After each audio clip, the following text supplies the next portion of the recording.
Y tras los malos resultados obtenidos en las elecciones por el oficialismo, el presidente de la República, Sebastián Piñera, llamó a sus ministros a estar más en terreno para escuchar las demandas de la ciudadanía. Y para conversar sobre este tema vamos a tomar contacto con el ministro secretario general de la Presidencia, Juan José Ossa. ¿Qué tal, ministro? Buenas tardes.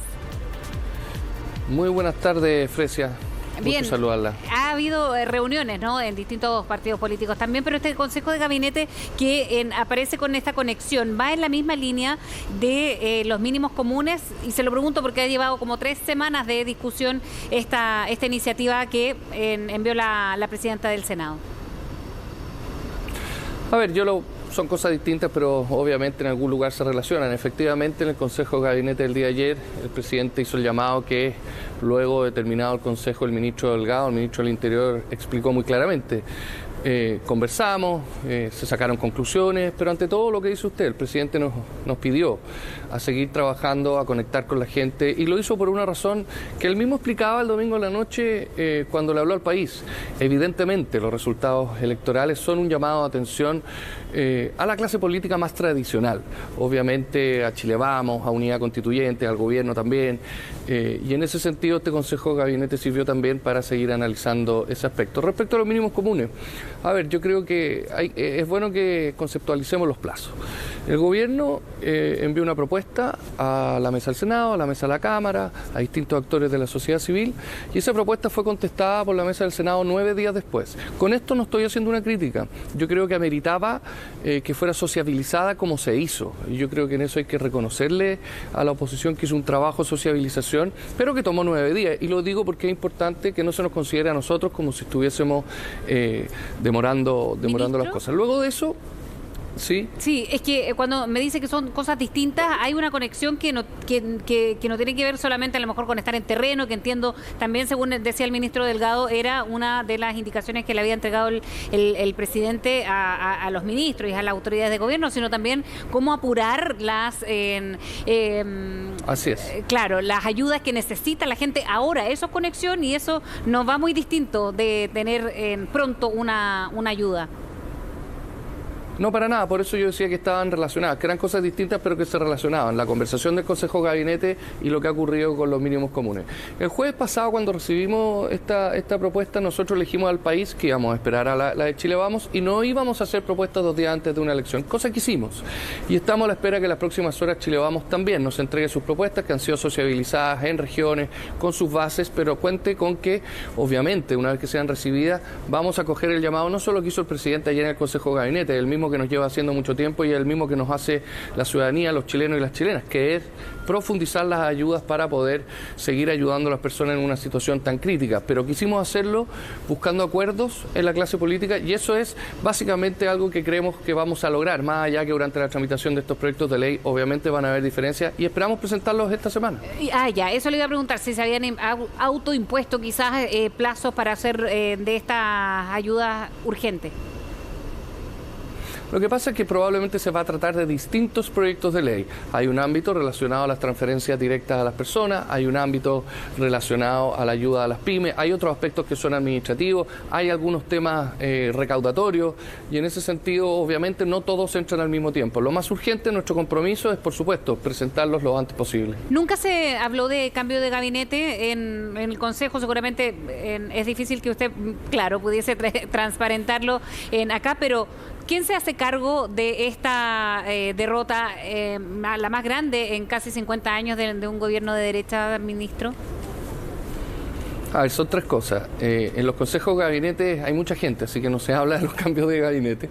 Lo segundo es que yo no he oído nada de eso porque no es necesario. El presidente sabe que cuenta con nuestra renuncia en forma permanente arriba de su escritorio y él tomará las decisiones que tenga que tomar. ¿Quién se hace cargo? Bueno, desde luego todos quienes participamos en el gobierno, pero todos quienes participamos en la clase política. Yo le quiero decir una cosa. Unidad Constituyente en términos relativos sacó menos convencionales que Chile Vamos. Es decir, ¿quién se hace cargo? Yo creo que todos, escuchando más, con humildad y por supuesto nosotros como gobierno hacemos nuestro propio ejercicio, tomamos medidas, cambiamos lo que tendremos que cambiar, pero también seguimos perseverando en aquellas cosas que creemos de buena fe, de buen corazón que hemos hecho bien. ¿Y qué es lo que creen que no ha hecho bien o esas cosas que dice usted tenemos que cambiar o habrá que cambiar? No, las cosas que hay que cambiar son siempre mirarnos a nosotros mismos, ver cómo se recupera el rumbo en algunas relaciones políticas y, por supuesto, siempre seguir aprendiendo de estas políticas públicas que hemos tenido que ir implementando. ¿Y por qué digo aprendiendo? Hace un año, cuando partió esta pandemia, el exministro Briones bien decía, miren, no puedo tirar toda la carne a la parrilla porque no sé cuánto va a durar esta pandemia. Y aquí estamos, de nuevo teniendo que seguir ayudando a las familias. Nada más fácil, Fresia, para un gobierno en su último año que gastar.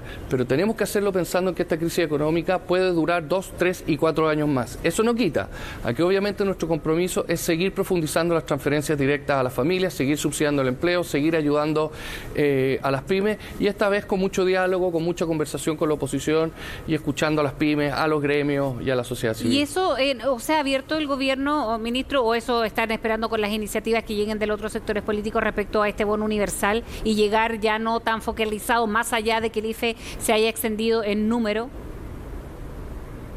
A ver, el IFE ha sido extendido en monto y en cobertura. El presidente lo anunció hace un mes que el nuevo IFE se va a extender al 100% de las personas registradas en el registro social de hogares. Ahora, ¿qué se entiende por una renta universal? Hemos oído muchas cosas. Durante la última semana, antes de que se nos entregara la propuesta de la oposición, el propio concepto de renta universal fue cambiando mucho. Por un lado, hay una reforma constitucional que propone una determinada renta universal que es más baja que la que luego nos entregó la oposición en su documento. Entonces tenemos que consensuar bien qué significa esta universalidad, cuál es esa universalidad justa. Por supuesto que es mayor a la que hemos venido tratando en el pasado. Yo sí quiero decirle algo. Ocurrió algo que nadie esperaba. Cuando partió esta pandemia, el Estado tuvo que hacer transferencias directas a personas a quienes no había tenido que llegar. No eran beneficiarias del bono marzo. Y eso obviamente significó una dificultad y nos encontramos con un Estado que no estaba preparado para eso. Esto se lo digo obviamente reconociendo que siempre todas las cosas pudieron hacerse mejor. Y eso, respecto a las ayudas, ¿se podría haber hecho mejor y más rápido, ministro? Exactamente, sí, nosotros siempre pudimos haber hecho cosas mejor, pero le puedo decir 3 cosas al respecto. Primero, fue una sorpresa para todo el mundo tener que auxiliar a muchas personas que inicialmente o que tradicionalmente no habíamos tenido que ayudar con tanta especificidad. Segundo, la duración de esta pandemia tampoco era conocida. Tercero, fueron apareciendo cepas nuevas. El año pasado no había una vacuna. Entonces, la verdad que es difícil mirar hacia atrás, pero siempre tenemos que reconocer que las cosas pudieron hacerse mejor en materia de acceso, en materia de requisitos, en materia de buscar y llegar a las personas que pudiesen estar requiriendo ayudas que en su minuto no existían. Por ejemplo, yo le hago la siguiente pregunta. Es muy difícil realmente poder ayudar como se merecen a los independientes. Hay que buscarlos. En fin, es una situación muy compleja. Gracias a Dios contamos con el Banco Estado, con la cuenta RUT, el registro social de hogares.